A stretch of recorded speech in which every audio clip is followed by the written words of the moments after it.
bevise tangentlinjens ligning, og der har vi skrevet tangentlinjen op, samt at hver gang vi får en funktion, hver gang vi får en opgave, får vi også en forskrift, hvor vi så har brugt f af x i den opgave, samtidig med, at vi har tegnet parabolen samt dens tangent.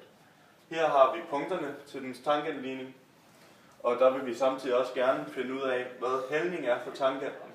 Og der skal vi bruge vores forskrift derovre. A er lige med y2 minus y1 divideret med x2 minus x1. Og der har vi så kun vores ene koordinatsæt her, altså x-værdien der og y-værdien der. Så vi skal bruge et til punkt, hvor vi skal have et koordinatsæt. Der har vi taget her et tilfældigt punkt på tangenten, som vi så kalder for x, y. Punkter ind i vores funktion her, hvilket vi allerede har gjort, hvilket altså resulterer i, at det skal kunne regne hældningen af tangenten ud. Men der er også en lettere måde ved, at vi kan definere vores hældning, altså a. Det bliver også defineret som differentialkoefficienten for den her, altså funktionen, hvilket vil sige, at den skal faktisk bare hedde f mærke af x0, hvilket vil sige, at vi kan gå over og slette vores a her.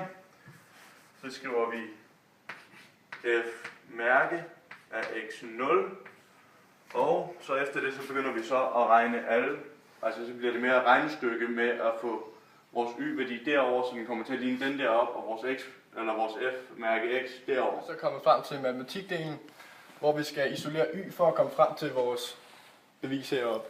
Så vi kan starte med at gange med nævneren på begge sider for at få den herover til at starte med, så det kommer til at hedde f mærke x0. Så er vi gange på begge sider, så kommer det til at hedde gange med x minus x0 og er lige med. Og så har vi så det her på den anden side, der hedder y minus f af x0.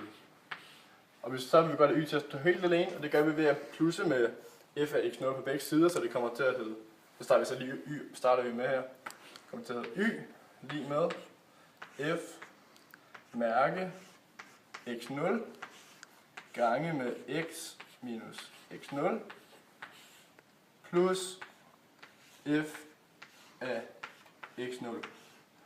Og så er vi kommet frem til vores bevis.